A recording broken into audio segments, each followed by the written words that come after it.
Olá, nós vamos dar continuidade nos estudos que nós temos feito da Bíblia, da Palavra de Deus, e hoje eu gostaria de ler com vocês o capítulo 2 do livro aos Hebreus, do versículo 14 ao 18. Então vamos lá. Visto, pois, que os filhos têm participação comum de carne e sangue, também Jesus igualmente participou dessas coisas, para que por sua morte destruísse aquele que tem o poder da morte, a saber, o diabo, e livrasse todos os que pelo pavor da morte estavam sujeitos à escravidão por toda a vida. Pois ele, evidentemente, não socorre anjos, mas socorre a descendência de Abraão. Por isso mesmo era necessário que em todas as coisas ele se tornasse semelhante aos irmãos, para ser misericordioso e fiel sumo sacerdote nas coisas referentes a Deus, e para fazer propiciação pelos pecados do povo. Pois naquilo que ele mesmo sofreu, quando foi tentado, é poderoso para socorrer os que são tentados. Então, esses versículos aqui do livro de Hebreus, eles são de uma profundidade imensurável, né? E ele fala justamente daquilo que temos falado já nos vídeos anteriores, que é o mistério da vinda do Filho de Deus a esse mundo para nos salvar, para nos perdoar os pecados e nos resgatar como filhos de Deus. Por isso que o versículo começa falando dos filhos. Esses filhos são todos aqueles que viriam a crer em todos os tempos na pessoa e na obra de Cristo. São chamados filhos de Deus e nesse versículo chamado até de irmãos do Senhor, tendo Jesus aí como aquele irmão mais velho que penetrou além do véu para interceder por nós.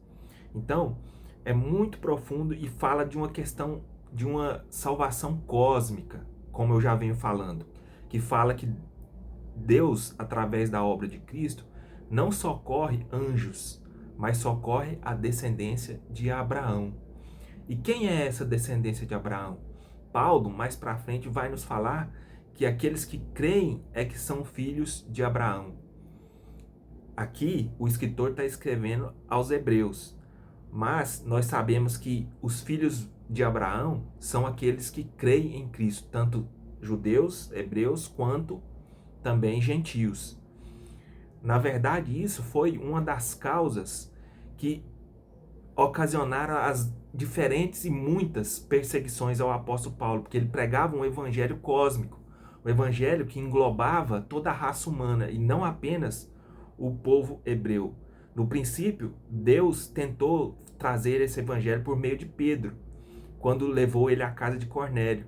Mas mesmo com essa intervenção de Deus na vida de Pedro para que ele pregasse aos gentios, o evangelho, se não fosse o apóstolo Paulo, ficaria muito reduzido ao povo judeu, ao povo hebreu.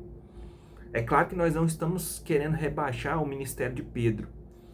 Paulo foi um instrumento escolhido para que o evangelho fosse levado além das fronteiras do povo judeu, do povo hebreu. Então, nesse versículo ele fala que ele não socorre anjos, mas socorre a descendência de Abraão. Isso leva-nos àquele versículo, numa das cartas de Pedro, que ele fala que as coisas referentes à salvação, até os anjos anelam perscrutar. É uma salvação que engloba poderes que transcende o mundo natural.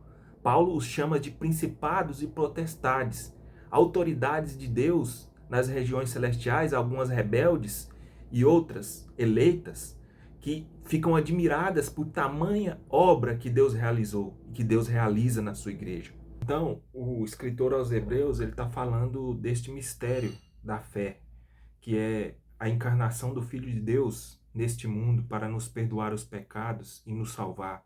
Até mesmo esse conceito de perdão, ele era pouco conhecido na antiguidade, porque na antiguidade os homens conheciam apenas a justiça, olho por olho, dente por dente, e também o apaziguamento com os deuses e com Deus através do sangue de bodes, do sacrifício de animais.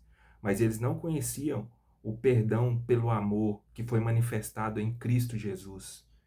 Esse perdão é aquilo que nós recebemos. A Bíblia diz, o apóstolo Paulo diz que nós estávamos mortos em nossos delitos e pecados, e que também diz que Cristo nos tirou do império das trevas e o Pai nos transportou para o reino do Filho do seu amor.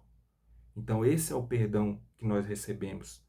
E aqui fala que não foi anjos que Cristo veio salvar, mas foi a descendência de Abraão. A descendência de Abraão são todos aqueles que creem em Cristo Jesus, que foram salvos pela fé no Filho de Deus. Porque o apóstolo Paulo diz que essa é a verdadeira descendência de Abraão.